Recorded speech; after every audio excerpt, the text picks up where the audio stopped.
안녕하세요. 김필수 자동차 연구소의 김필수입니다. 오늘 주제는요, 전기 이륜차와 게임 체인저급 기술이라고 볼 수가 있습니다. 전기차의 득세 아무리 강조해도 지나치질 않습니다. 매년 증가하는 전기차가 기하급수적으로 증가를 하면서 이제는 소비자들이 내연기관차를 버리고 전기차를 사야 되겠다는 논리가 설득력을 얻고 있습니다. 또 최근에 들어와서 국제 유가가 워낙 급등하다 보니까 휘발유, 경유 구분 없이 리터당 2,000원이 넘어가고 있습니다. 일반 내연기관차를 몰 때 유지비, 특히 유류비에 대한 부담이 상당히 커짐을 알 수가 있습니다. 상대적으로 가솔린 대비해서 전기차 충전 비용은 약 4분의 1입니다. 그러다 보니까 전기차가 최근에 들어와서 더더욱 인기를 끌고 있습니다. 그러나 보조금을 줄 수 있는 대수 자체가 한계가 있다고 볼 수가 있죠. 국내에서 올해 공급하는 전기차 대수는 약 21만 대 정도, 올해 말까지 최대 50만 대 누적 대수를 생각을 하고 있습니다. 내년에는 아마 40만 대 수준까지 되지 않을까 상당히 기대를 할 수가 있고요. 그만큼 또 완성도 좋은 전기차가 많이 보급될 것으로 보고 있습니다. 근데 전기차는요, 기하급수로 증가를 하고는 있지만은 기술적인 부분에 있어서는 아직 개발할 여지가 상당히 많다고 볼 수가 있습니다.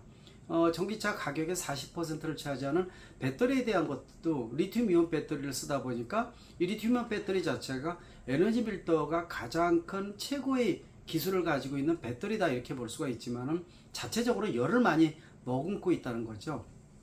외부의 충격이나 압력에 의해서 리튬이온 배터리는 열폭주 현상 같은 것들이 생겨서 전기차 화재가 되면은 실질적으로 이거 끄는 것도 상당히 애로사항이 크고요. 전소되는 경우도 굉장히 많다고 볼 수가 있습니다. 상대적으로 내연기관차는 차가 전소가 될 때 끄는 데 들어가는 시간이 약 50분 정도, 들어가는 물은 1000리터 정도면 충분하다고 볼 수가 있습니다. 그러나 전기차는 실제로 8명의 대원들이 7시간 동안 화재 진압을 해야 되는 게 전기차입니다. 특히 화재가 커졌을 때는 들어가는 물의 양 자체가 10만 1000리터라고 얘기를 하고 있죠. 내연기관차에 들어가는 물에 비해서 100배가 더 소모되는데, 이러한 10만 리터가 넘는 물은요, 미국에서 일반 가정집이 2년 동안 사용하는 물의 양과 같다 이렇게 얘기할 정도입니다. 그만큼 전기차는 아직 문제점을 많이 가지고 있다 이렇게 보고 있죠. 이런 문제를 좀 더 해결하기 위해서 전고체 배터리 같이 리튬 같은 액체가 아니라 고체를 사용한 안정도가 높은 배터리를 개발해야 되는데, 뭐 도요타나 이런 데서 시범 모델이 나오고 있지만 실제로 대량으로 경제적으로 나오기에는 아직 6, 7년이 더 소모되기 때문에요. 실제로 2030년이 다 돼야지만 전고체 배터리 같은 게임 체인저급 기술이 나올 것으로 예상을 하고 있습니다.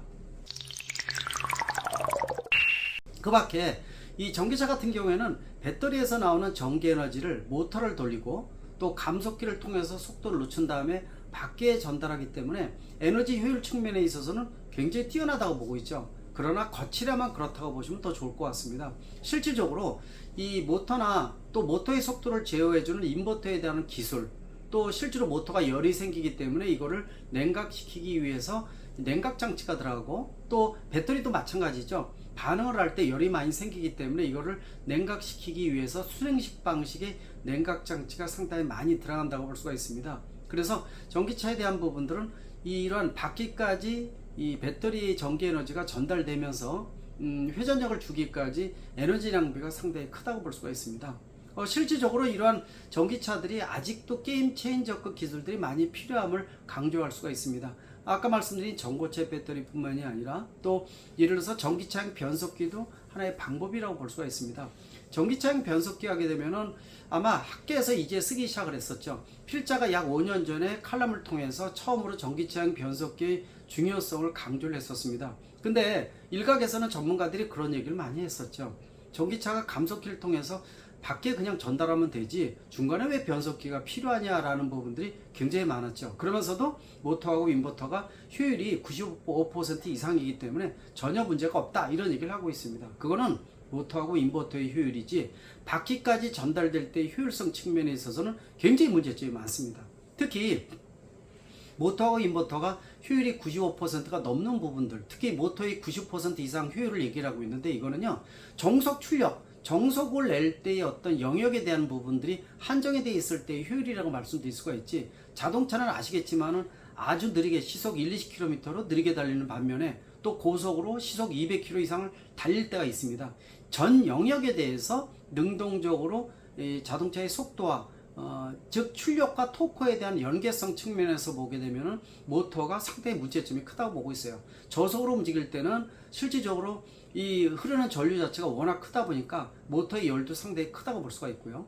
또 언덕이 높은 등판 능력이 올라갈 때는 모터가 과잉으로 들어가다 보니까 실제로 이 정속도보다 높아지면서 열이 많이 생겨서 냉각 장치를 통해서 냉각을 시켜야 되는 이런 문제점을 갖고 있습니다. 따라서 평지만 달리게 되면은 약 100이라는 모터가 필요한데 이 언덕 때문에 150이라는 용량이 큰 모터가 필요하겠죠. 그러면은 여기에 공급하는 배터리 용량은 또 1.5배가 돼야 됩니다.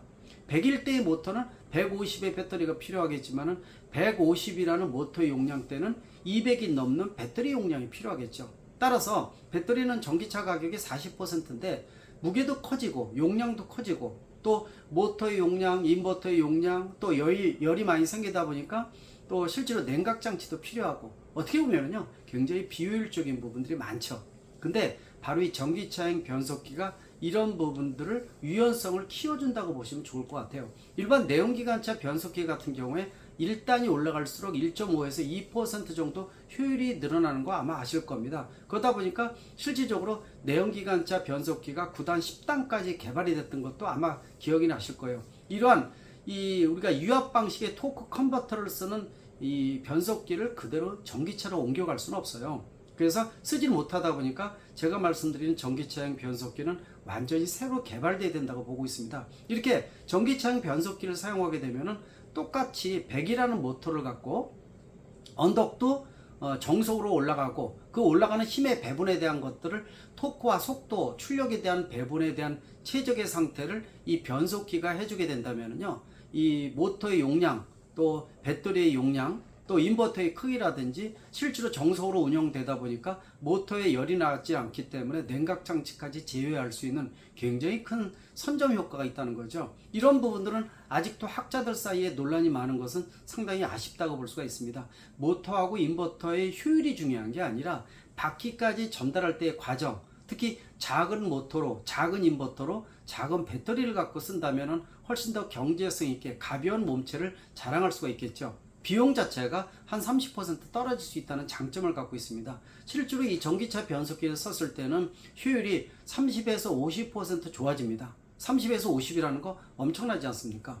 그만큼 배터리 용량도 줄어들고 또 과열이 되지 않다 보니까 실질적으로 냉각 장치도 필요가 없다고 볼 수가 있어요. 그러면서도 실제로 이 모터가 온도가 일정하기 때문에 수명에도 내구성 측면에서도 상당히 큰 장점을 갖고 있는 게 바로 전기차형 변속기라고 볼 수가 있어요. 아마 최근에 들어와서 4, 5년 전만 하더라도 이 전기차형 변속기에 대해서 학계에서 쓰지 않다가 최근에 들어와서 이러한 이 전기차형 변속기를 일반적으로 많이 쓰기 시작했다는 것은 상당히 긍정적인 의미를 가지고 있습니다. 최근에 들어오면서 또 글로벌 제작사들이 전기차형 변속기 개발에 여념이 없다는 것도 굉장히 긍정적인 뉴스가 아닌가 이렇게 보고 있습니다.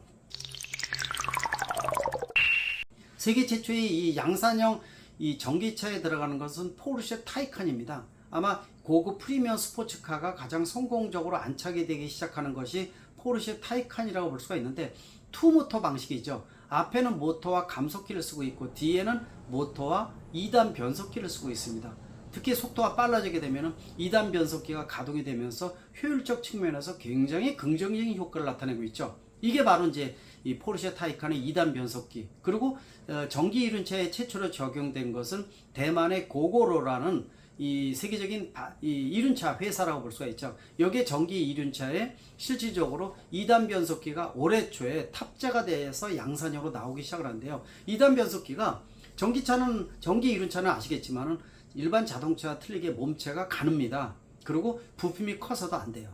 들어가는 배터리 용량도 적을 수밖에 없어요. 그러다 보니까 2단 변속기를 끼다 보니까 굉장히 몸체가 커졌다는 이런 문제점을 안고 있어서 효율성 측면에서 상당히 고민이 많다고 볼 수가 있습니다. 또 최근에 뉴스에서는 아마 세계적인 변속기 회사 중에서 미국의 이튼사 아실 겁니다. 일반적으로 독일의 제테프라든지 또 일본의 아이싱이라든지 세계적인 변속기 회사라고 볼 수가 있죠. 미국의 이튼사 같은 경우에는 대용량이기 때문에 버스라든지 트럭에 탑재되는 변속기죠. 이 회사도 벌써 10년 전부터 전기차 변속기를 개발했는데요. 최근에 발표를 했습니다. 전기 버스에 이 자사에서 개발한 전기차 변속기 4단 변속기를 장착을 하겠다 이렇게 얘기를 하고 있는데, 실제로 시험을 통해서 나온 걸 보니까 효율이 25에서 30%가 늘어났습니다. 그래서 이런 부분들이 굉장히 커지고 있고, 또 스텔란티스 같은 경우에도 최대 6단 변속기를 앞으로 전기차용 변속기를 개발해서 탑재하겠다고 글로벌 제작사나 전문 회사들이 발표가 좀 늘어나고 있다는 거, 여러분들이 그래서 전기차용 변속기에 대해서 긍정적으로 보시면 좋을 것 같습니다.